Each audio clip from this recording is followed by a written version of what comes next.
ஒவ்வொரு மாதத்தையும் நினைவு கூறுவதற்கு அந்தந்த மாதத்திற்கேற்ப ஒரு தனித்துவமான விஷயம் இருக்கும். பக்தி உணர்வு கொண்ட பெரும்பாலான தமிழர்களுக்கு ஆடி மாதம் மிகவும் சிறப்பானதாக உள்ளது. இது ஒரு பக்திக்குரிய மாதமாக கருதப்படுகிறது. மேலும் கடவுள் அம்மனின் வழிபாட்டிற்கு இம்மாதம் மிகவும் புகழ் பெற்றது. ஆடி மாதத்தில் சூரியன் தெற்கு அரைக்கோளத்தை நோக்கி தனது பயணத்தை தொடங்குகிறது. இம்மாதத்தில் சூரியன் கடக ராசிக்குள் பிரவேசிப்பதாக கருதப்படுகிறது. தமிழ் நாட்காட்டியின்படி ஆடி மாதம் தொடங்கி மார்கழி மாதம் வரை, அதாவது 6 மாத காலத்திற்கு சூரியன் தெற்கு அரைக்கோளத்தில் இருப்பதாக நம்பப்படுகிறது. இந்த 6 மாத காலப்பகுதி தட்சிணாயன புண்ணிய காலம் என்று அழைக்கப்படுகிறது. ஆடி மாதம் முதல் மார்கழி மாதம் வரையிலான இந்த 6 மாதங்களை கொண்ட தட்சிணாயன புண்ணிய காலம் தேவர்களின் இரவு பொழுதாக கருதப்படுகிறது.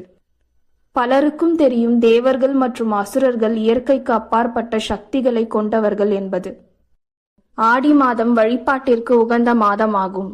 இம்மாதம் கடவுள் அம்மனுக்கு மிகவும் சிறப்பானதாக கருதப்படுகிறது. வரலாற்று ரீதியான நம்பிக்கையின்படி ஆடி மாதத்தில் கடவுள் சிவனின் அம்சமாக கருதப்படும் சூரிய பகவான் சந்திர பகவானின் ராசியான கடக ராசிக்கு செல்கிறாராம். வேத மரபுகளின்படி சந்திர பகவான் கடவுள் பார்வதி தேவியின் அம்சமாக கருதப்படுகிறார். எனவே கடவுள் சிவனே இம்மாதத்தில் கடவுள் பார்வதி தேவிக்குள் அடங்கி இருக்கிறார் என்று நம்பப்படுகிறது. இதனால் ஆடி மாதத்தில் கடவுள் பார்வதி தேவி அதிக சக்தியுடன் உள்ளதாக பக்தர்கள் நம்புகிறார்கள். ஆடி மாதத்தில் கடவுள் அம்மனை வழிபடுவது மிகவும் மங்களகரமானதாக கருதப்படுகிறது. இம்மாதத்தில் தமிழகம் முழுவதும் உள்ள பல கோயில்களில் சிறப்பு பூஜைகள் நடைபெறுகின்றன. தெய்வீக மாதமான ஆடியில் ஆடிக்கிருத்திகை, ஆடி பெருக்கு போன்ற பல சிறிய பண்டிகைகளும் வருகின்றன. ஆடிப்பூரம் தமிழ்நாட்டின் ஸ்ரீவில்லிபுத்தூர் ஆண்டாள் கோயிலில் ஒரு மிகப்பெரிய பண்டிகையாகும். ஆடிப்பூரம் என்பது கடவுள் ஆண்டாளின் பிறந்த நாள் ஆகும். தமிழ் மாதமான ஆடியில் பூரம் நட்சத்திரம் வரும் நாளில் ஆடிப்பூரம் கொண்டாடப்படுகிறது.